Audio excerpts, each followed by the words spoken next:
Welcome back to the Flow Friday Sports Show. It's time to talk Mallee Netball now, and joining me on the line is Nicole McMahon. Nicole, so good to have you back on the line and joining us to unpack the competition. How are you doing? I'm good, Alice. I'm locked in my bedroom, so it's good to have a few minutes of adult conversation and join you here tonight.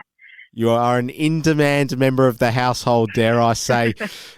Some real interesting stuff going on in Mallee Netball, Nicole. I don't think I've ever seen this before.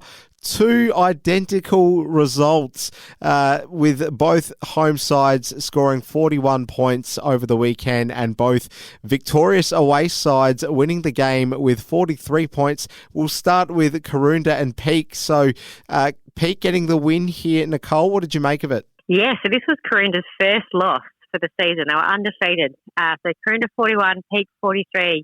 Karoonda were up in the first half. Goals were going in. I think they were feeling good. Plenty of intercepts and turnovers, and Peak just really struggling through their centre court. But half-time, Peak made a few changes. Georgia Ballard, who has missed quite a few games. She's a very good softballer. I think I've got the right sport, and has been in the US actually representing Australia. So she's been back. And she played a ripper second half, and Robin Lehman as well into wing attack. Those two combining well, just giving that change I think that Peak needed.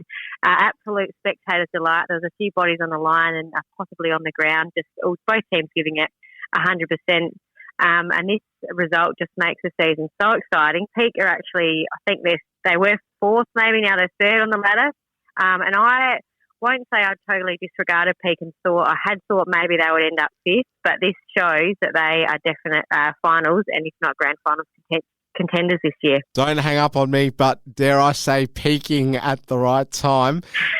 Now, I haven't heard that one before. Well done. I'll gladly lay claim to it. Now, you would have been absolutely buzzing, Nicole, because your girls, in seeing this Karoonda side drop points for the first time this year, made sure that you got the business done away to Pinaroo. So a very important win that you secured, Nicole. It was a very important win, and I don't think Lamoureux thought they would be able to do it.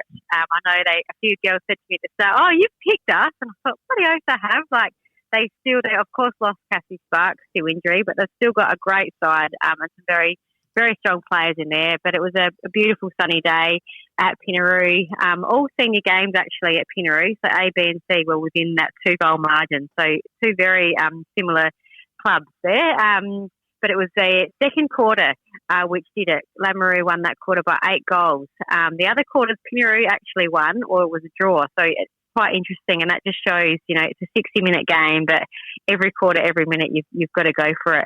Pinaroo probably, a bit of an unsettled game, but Lamoureux, as I said, just a really good game. They attacked really well.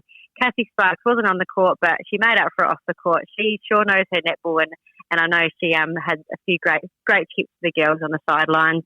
Young Emmy Zirk putting on the A-grade boots and giving it her role in goalkeeper and giving it a real good crack. So well done to Emmy. But Lamoureux's attack, Katrina Bell and Abby Maynard just gelling really, really well. As well as Alana Bowley welcoming her back through the centre court.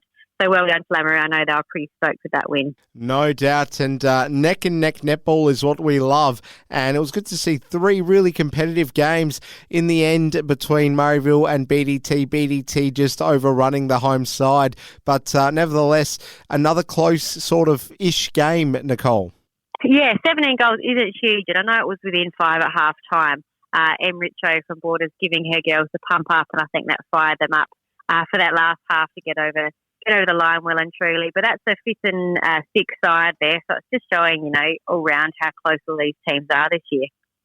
Well, it's very interesting because I really wasn't joking before when I said Peak may well be peaking at the right time. When you look at the table and how closely congested second is through to 5th, Karoonda, they're clearly sort of going to secure the minor premiership, Nicole, but a loss at this point in time certainly creates some shaky ground, and yet we've got sort of, as I said, from 2nd to 5th, it's all very closely poised. So we've got a really exciting sort of last few games to anticipate here in Mallee Netball.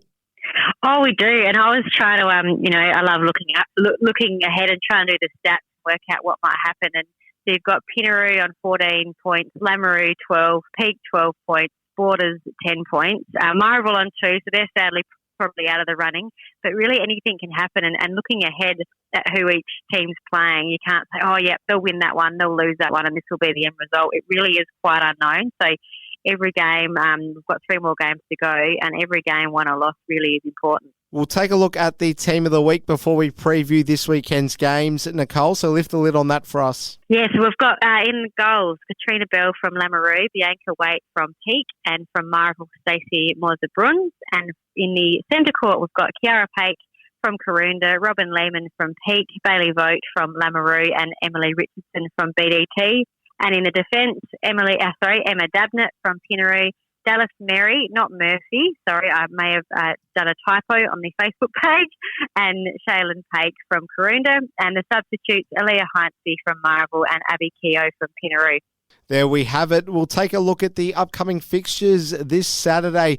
And I've got to say, Nicole, I reckon Karoonda, they're interestingly sort of in a difficult spot here because they're looking behind their shoulders, but at the same time, they're coming off a loss, and BDT could well present a bit of a banana peel here. Yeah, they could. I think, though, unfortunately for Borders, they have got a few players out. Young Lucy Dowd has succumbed to an injury, so she's out definitely this week, and they're not quite sure yet how long. So really, I'm sorry to hear that Lucy's out. She's been having a cracker of a season, usually a defender, and has been playing in goals, and we've seen her quite frequently in the team of the week. Erin Tonkin and Taylor Francis also are away this week. Very exciting, though, they've got Jackie Vanderleer in, who is a very handy player. She hasn't played for a few years, but I know she had me almost in tears playing it. She's a very good player, and I was very frustrated when playing her. And Elise Binns also may make a comeback after doing her ACL last year. So they've got plenty of tricks up their sleeve, Borders, with all these players to bring in. Karoonda, once again, Francis Buchanan out of their defence, who's a quiet achiever. I do rate Francis back there. Skylar Bowden also may be out with sickness, but coming in they'll have Molly Hawkins, I can't read my writing, and Cindy Rook. Karoonda haven't had too much problems playing Borders. They won the first game by 12 and the second by 15, but not huge margins though, and I think we'll probably see Karoonda still take this one out by a similar margin. There we have it, and Murrayville hosts Pinaroo. Safe to say that Pinaroo won't put a foot wrong here, Nicole? No, I think Coach Zara had a very... she would have trained her girls very hard this week after their performance versus Lamoureux. And I don't think they'll perform like that again. I know they've got a full side, still a few niggly injuries, but I hope that those girls coming into finals can sort all that out. Elsie Nichols is back at school, so she won't be filling in for them, and she's had a few good weeks playing for the Pinaroo A-grade side. Murray will have got Chloe Wecker and Kirsty Heinze, their coach, back in, but yeah, their last 2 games, Pinaroo won by 21 and then 31, so pretty convincing margins. Marvel's home game, though, and they did play some good netball last week versus Borders, but I think we'll see a pretty reasonable Pinaroo win. There we go, and looking at Peak versus Lamoureux. Now, Nicole, you're going to have to end the honeymoon here against Peak. How are the Lamoureux girls going to do it? This is probably, as Jason used to call, this was the game of the week. So this will be, the game of the week. And God, it's anyone's game. Both teams, I think, have a similar lineup, I hope. Lamoureux still have Emmy Zirk coming up playing A-grade with Cassie Sparks, of course, out. These two sides, they've got equal wins on the ladder. Interestingly, though, if you look when they played each other, the first round, Lamoureux lost by 2 goals. It was the one that got away.